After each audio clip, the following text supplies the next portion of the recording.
Vous allez écouter un entraînement au TCF, le test de connaissance du français. L'entraînement commence maintenant. Ministère de l'Éducation nationale, Centre international d'études pédagogiques, test de connaissance du français, TCF. Partie 1. Compréhension orale. Nous commençons. Tournez la page. Écoutez l'extrait sonore et les 4 propositions. Choisissez la bonne réponse. Question 1. Bonjour, installez-vous. Qu'est-ce que vous voulez boire? A. J'aime beaucoup ce restaurant. B. Je voudrais une menthe à l'eau. C. Merci. Apportez-nous l'addition. D. Un steak frites, s'il vous plaît.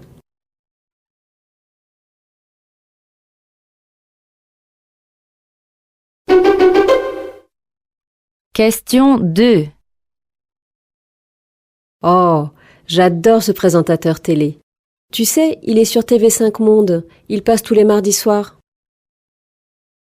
A. Ah oui, c'est l'heure du journal. B. Ah oui, ils ont annulé le film. C. Ah oui, j'ai déjà regardé ces émissions. D. Ah oui, j'ai préféré ce programme-là.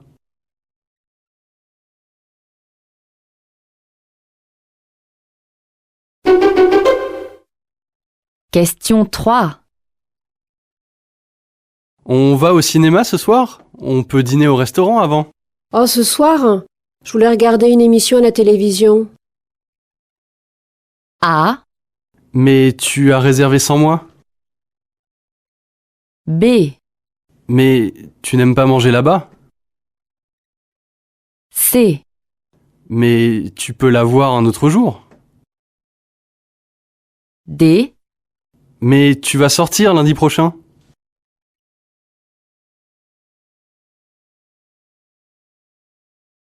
Écoutez le document sonore et la question.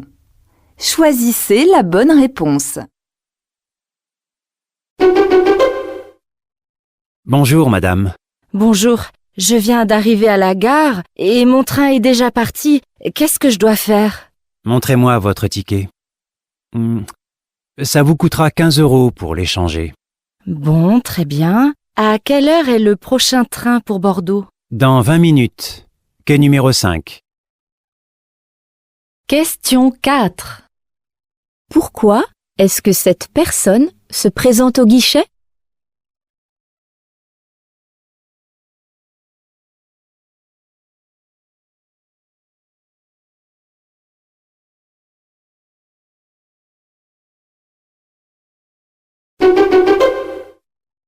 Bonjour madame.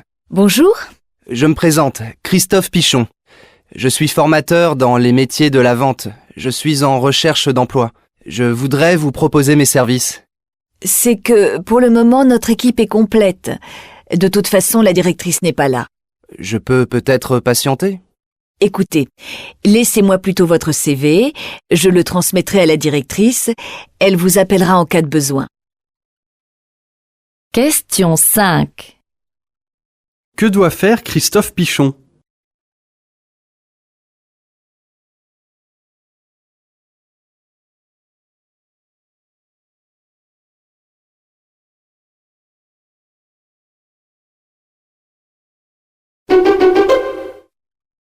Secrétariat du docteur Bailly, bonjour. Bonjour, je suis Madame Dumiel. Je suis vraiment désolée, mais je ne peux pas venir à mon rendez-vous de 14 h aujourd'hui. Pouvez-vous venir demain à 14 h? Malheureusement, non. J'ai un déjeuner professionnel. Attendez. Il y a une possibilité tout à l'heure à 17h30. Très bien. C'est noté. N'oubliez pas d'apporter votre bilan sanguin. Oui, merci, au revoir. Question 6. Qu'a fait madame Dumiel?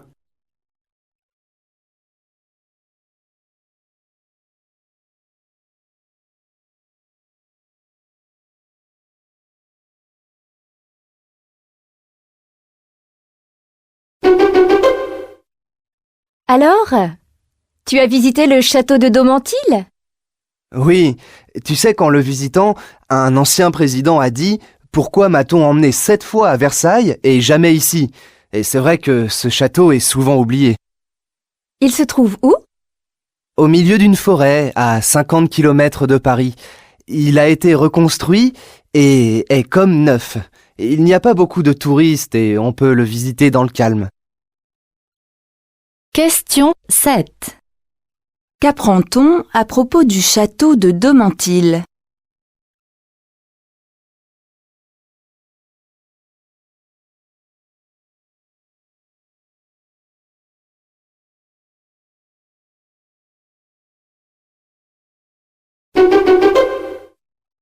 Et maintenant, chers auditeurs de Radio Loire FM, l'annonce d'Oriane.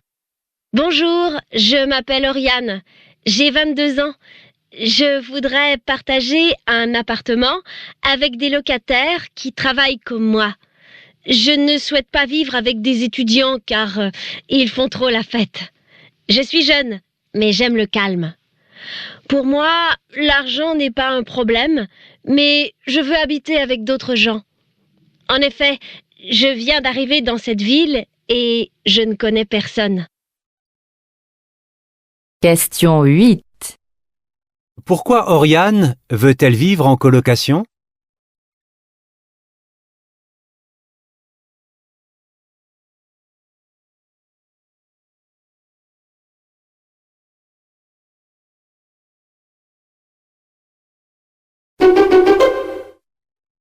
Bonjour, monsieur Rollin. Qu'est-ce qui vous arrive? Je me suis fait mal au dos en déplaçant un meuble. Prenez ces cachets matin et soir pendant 5 jours. Et surtout, ne faites plus d'efforts et ne portez rien de lourd. Avec mon travail à la piscine, ça va pas être facile. Je vous donne un arrêt de travail de quelques jours. Avec les médicaments et du repos, vous irez beaucoup mieux dans une semaine. Question 9. Que doit faire monsieur Rollin pour soigner son dos?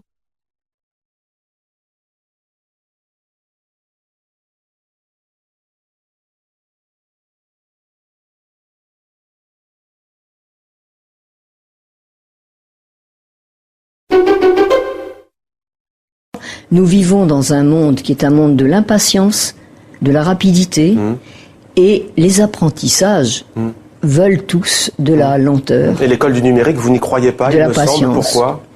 Si, bien sûr.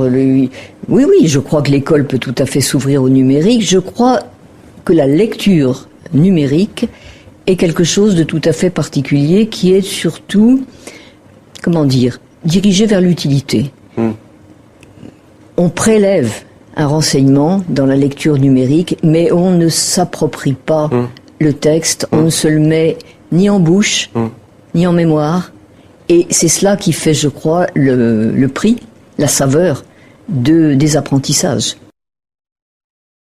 Question 10.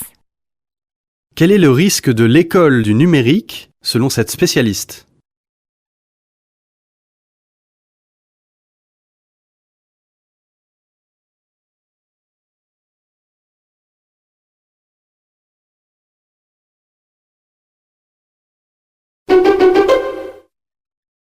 Est-ce que vous savez que le premier groupe mondial pour l'enseignement du tourisme et de l'hôtellerie est français?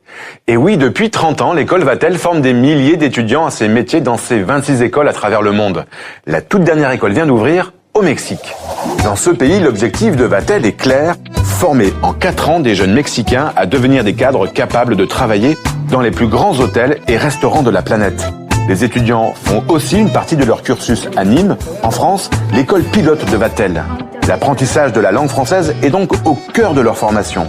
C'est pourquoi l'école s'est installée dans les locaux de l'Alliance française de Mexico, qui dispose des meilleurs professeurs pour enseigner le français du tourisme.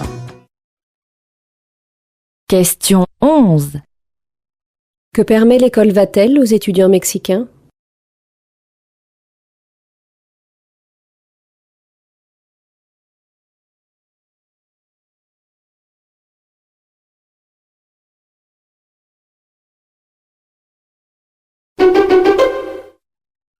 À l'heure du numérique, la production et la diffusion du cinéma africain se portent-elles mieux aujourd'hui ?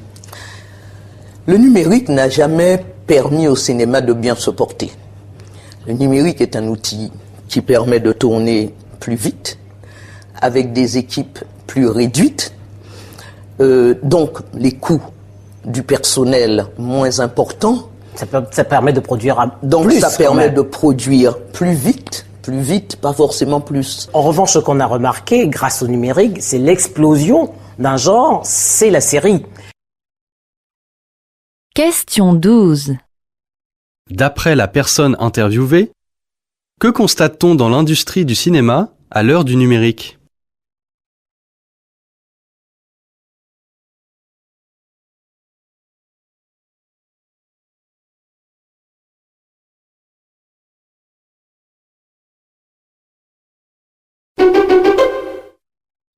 Oui, mais vous attendez quoi de l'Europe ? Vous attendez quoi des pays pollueurs, des pays qui polluent aujourd'hui, qui font courir des risques à vos plages, qui font courir des risques à l'Afrique ? Je pense que nous voulons dépasser cette politique qui consiste à pointer du doigt.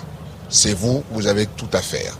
Il faut que nous soyons tous, nous allons dans le même sens, résolus à faire quelque chose. Ce qui est important pour les Africains aujourd'hui, c'est qu'ils comprennent que les dérèglements climatiques feront des Africains les premières victimes. Déjà, nous souffrons avec la sécheresse, nous souffrons d'un certain nombre de problèmes qui ne vont que s'accentuer si ces changements climatiques ne sont pas maîtrisés. Question 13. D'après l'intervenant, quelle attitude adopter face au changement climatique ?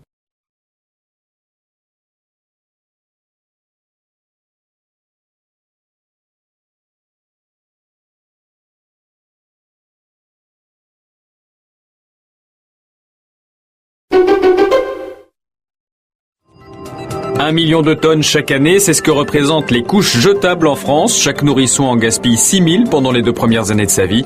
Le groupe Suez évalue en ce moment le potentiel de recyclage des matières. Plastique, fibres, polymères pourraient être valorisés, voire servir pour produire du biogaz. De quoi éviter un immense gâchis. Colin, je vous ai vu réagir sur les couches culottes. Alors, ça peut paraître anecdotique, mais c'est un vrai problème. Mais j'avais jamais pensé que en 2 ans, mes enfants avaient porté chacun 6000 couches culottes. C'est énorme. Et c'est vrai que on se rend compte qu'on génère comme ça beaucoup de pollution dont on se rend pas compte et qui viennent du confort dans lequel on est. Question 14. Comment réagit l'invité de l'émission ?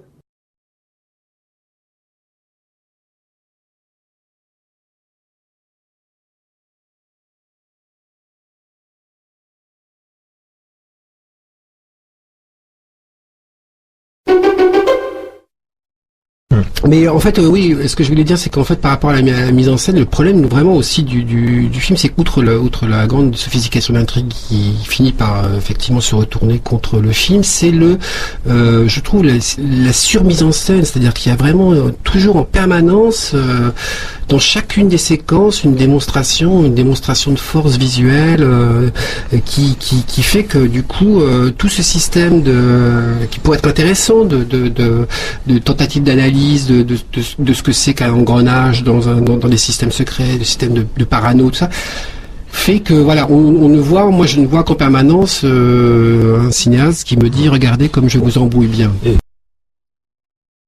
Question 15. Que reproche le journaliste à ce film ?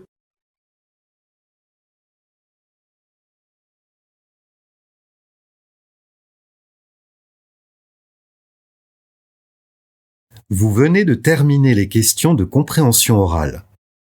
Continuez l'entraînement en répondant aux questions de structure de la langue et de compréhension écrite.